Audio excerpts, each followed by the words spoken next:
నమస్తే అండి. నా పేరు శ్యామ్ కుమార్ అండి. మాకు మా పిన్ని గారికి ఇమంది సత్యవతి గారికి యొక్క చిన్నవాల్తేరులోని లాసెన్స్ బే కాలనీలో శాంతి ఆశ్రమం పక్కనే ఒక చిన్న సైట్ 44 గజాల సైట్ ఉండేదండి. ఆ సైట్‌లో మరి షెడ్‌లు ఇవి ఉండేవి. షాపింగ్‌లు ఉండేవి. ఆ షాపింగ్ షెడ్‌లు 30 ఏళ్ల నుంచి ఉన్నాయండి. వాటికి ట్యాక్సు, అలాగే కరెంట్ బిల్లు, అలాగే అది జిరాయితీ ల్యాండ్ అండి అది. అది గవర్నమెంట్ ల్యాండ్ కాదు. అయితే మా వెనకాల ఉన్నవాడు బుడ్డిగా శ్రీకాంత్ అన్నవాడు వాడు ఏం చేశాడంటే వాడు వెనకాల ఒక షెడ్ వాడు వేసుకుని వాడు ఏసీపీ 3 ఈస్ట్ జోన్ మధుసూదన్ గారితోని కొమ్మక్కయ్యి అతనితో మాట్లాడుకుని అది మా షెడ్ మాత్రమే అటు ఇటున్న షెడ్లని అటు గ్యారేజ్ కార్ గ్యారేజ్ ఉంది, ఇటువైపు ఒక బైక్ గ్యారేజ్ ఉంది. ఆ 2 గ్యారేజుల్ని కూడా అలాగే ఉంచేసి ఆ రోడ్ అంతా కూడా సేమ్ టు ఎగ్జాక్ట్గా అలాగే ఉంచేసి ఫుట్పాత్ మీద ఉన్నది అని వంక తీసుకుని దాన్ని మా షెడ్లని కొట్టించేశాడు. 2 జూన్ 2025లో కొట్టించాడండి. ఇది నార్మల్ డ్రైవ్లో కమిషనర్ గారు చెప్పిన డ్రైవ్లో కొట్టింది కాదు.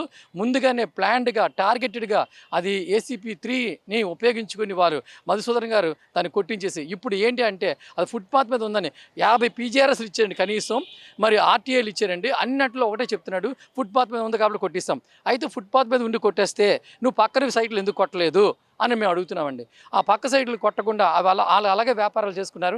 మాధవ కొట్టేసి బుడ్డుగా శ్రీకాంత్ గారు వాడు ఎస్కే వజీర్ అనే ముస్లిం అతనికి ఆయన మటన్ షాప్కి ఇచ్చేసాడండి. మటన్ షాపు మళ్ళీ అలాగే మరి చికెన్ షాపులు అన్నీ నడిపించుకున్నారండి. ఇది కనిపించట్లేదు అతనికి. ఇది నాది షెడ్ వేసేసి నా షెడ్ కొట్టించినప్పుడు వాడేసిన షెడ్ ఎందుకు కొట్టట్లేదు, వాడిని ఎందుకు పిలిపించి యాక్షన్ తీసుకుంటలేదు. ఎన్ని పీజీఆర్ఎస్లు పెట్టినా సరే ఇదే రిప్లై నాకు ఇస్తున్నాడు. సిపి కంప్లైంట్ ఇచ్చినా సరే పోలీసులకు కూడా అతను ఏం చెప్తున్నాడంటే ఇది ఇక దీంట్లో ఉంది, ఇది డిస్ప్యూట్, సివిల్ డిస్ప్యూట్ అని రాసేస్తున్నాడండి. సివిల్ డిస్ప్యూట్ అంటే ఇప్పుడు మా పిన్ని గారికి ఇప్పుడు దగ్గర 70 ఏళ్ళు. ఇప్పుడు ఆవిడ సివిల్ డిస్ప్యూట్ ఎక్కడ తిరుగుతుందండి, ఏం చేస్తుందండి? వీళ్ళకి చేత కదా చేయడం. లంచగొండి తినేసుకుని సివిల్ డిస్ప్యూట్ అంటే 10 ఏళ్ళు 5 ఏళ్ళు 10 ఏళ్ళు అలా కోర్టులకు తిరగాలండి. ఇది ఈయన మధుసూదన్ గారు కావాలని దాన్ని అలా అట్టు పెట్టుకుని దీన్ని ఇలాగ అందరికీ కూడా సిపి గారి కంప్లైంట్ కూడా అతను తిరిగి రాసేస్తున్నాడు. మా 50-100 పీజీఆర్ఎస్ ఇచ్చినా సరే ఇదే పని చేస్తున్నాడండి. మధుసూదన్ మీద కంప్లీట్గా మీరు ఆ చేసిన యాక్షన్ మీద మీరు యాక్షన్ తీసుకోండి. నా దగ్గర వీడియోలు ఉన్నాయి, ఇవి ఫోటోలు ఉన్నాయి.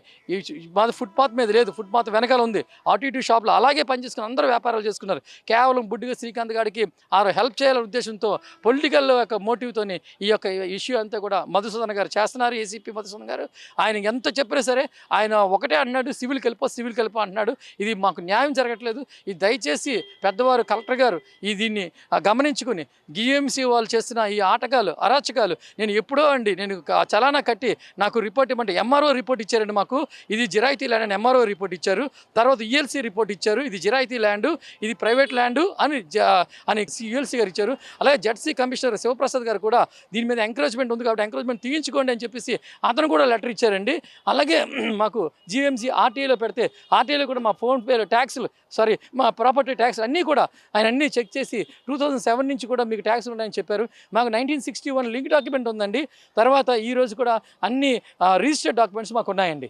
దయచేసి మాకు న్యాయం చేయవలసిందిగా మేము అధికారులకు విన్నవించుకుంటున్నామండి. థ్యాంక్ యూ అండి.